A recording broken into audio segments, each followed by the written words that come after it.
Chapter 20.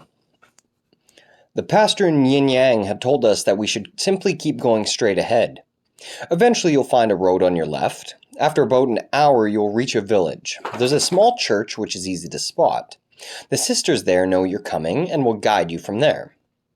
But reaching the road in the first place turned out to be a form of survival training. Even getting up the embankment was tough enough.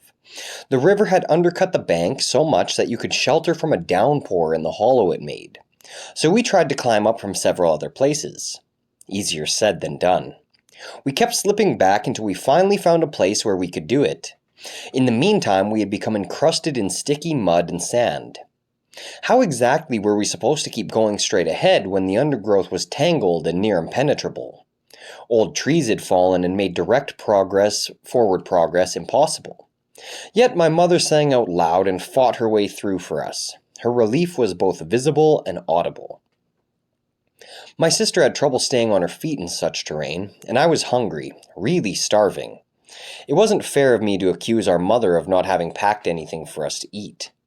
Then I noticed that she had left the path that led to the road and pushed her way through to a tree like no tree I'd ever seen before.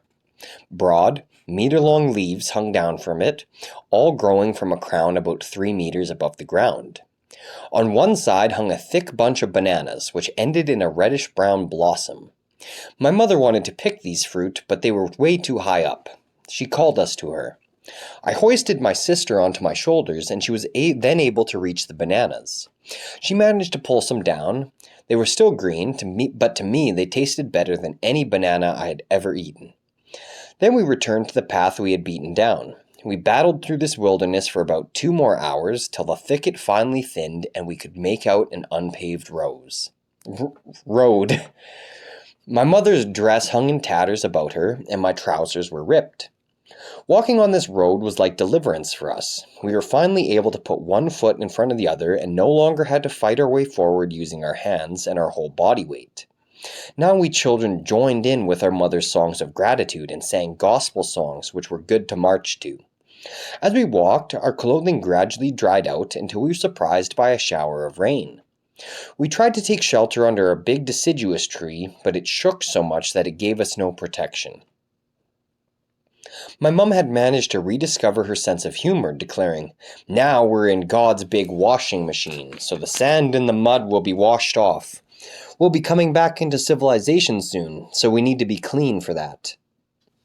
It wasn't cold, even though evening was approaching. We had already noticed that it got dark here in from the south much more quickly than where we came from, but, according to the pastor from Yin Yang, we shouldn't have much further to go on. The rain ceased as suddenly as it had started, and we trekked on along the sodden and squelchy road and soon began to feel that our clothes were drying again.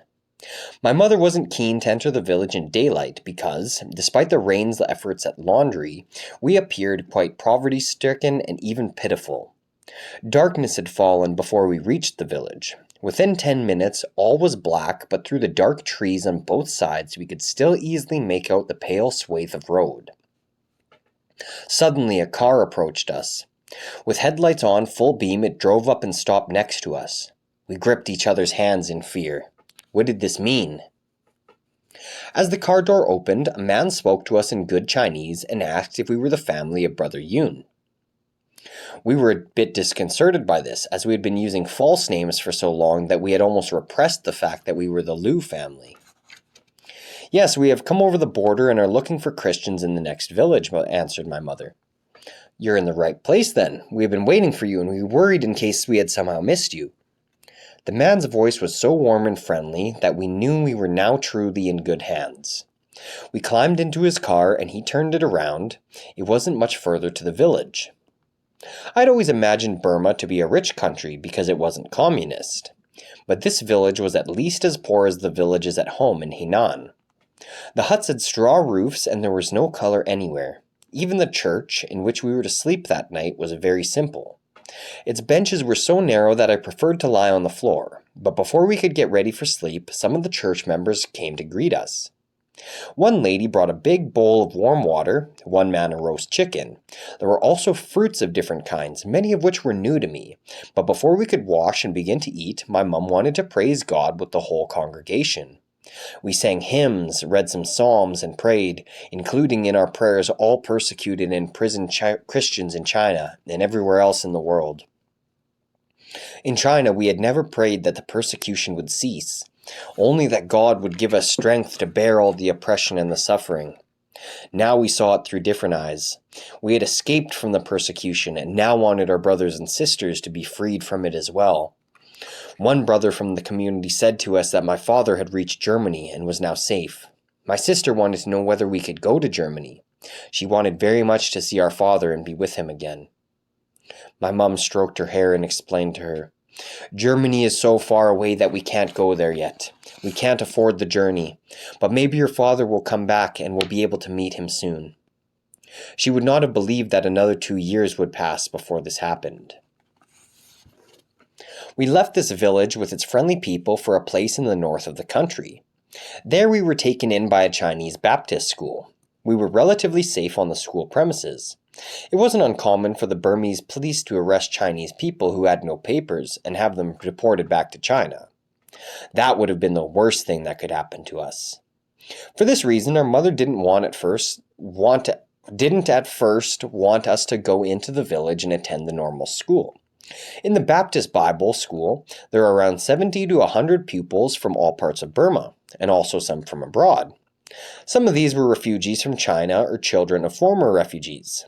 Some of them wanted to get an education so they could one day re-enter China illegally. Their aim was to work as missionaries in the house churches, but most of them wanted to work among Chinese people in free countries and bring them the good news of Jesus. Many millions of Chinese people live in other Asian countries, often speaking the language of their host country too badly to allow them to join Christian communities there. Hence, there is a great need for Christian teaching in these countries, one of which is Burma. There was also a normal Burmese school in the same place as the Bible school. Many Chinese studied here. The children of the teachers and missionaries stood to gain a good education. I did quite well in this school and never let on that I needed to retake my math exams. I realized that our Chinese education had been quite good. Even I was good at maths here. Yet to start with, it wasn't easy to feel at home in this new class. For one thing, I couldn't understand a word of this language that was so different from Chinese. The meanest of the pupils nicknamed me the one who came in from the mud. Some of them were themselves the descendants of refugees, but no one had made it over the border for some years.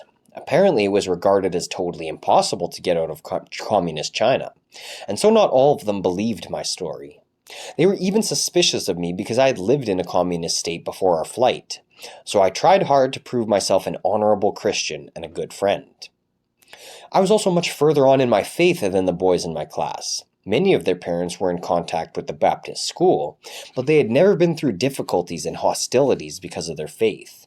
Because my faith was so important to me and I gave so much time and effort to it, I was soon given my old nickname again, Little Jesus. But this was now a positive thing to me rather than a cause for annoyance. There was a sizable Baptist congregation here, in which I was soon taking an active part. It was fascinating to be able to at last go to church services without fear and to talk openly to everyone about Jesus.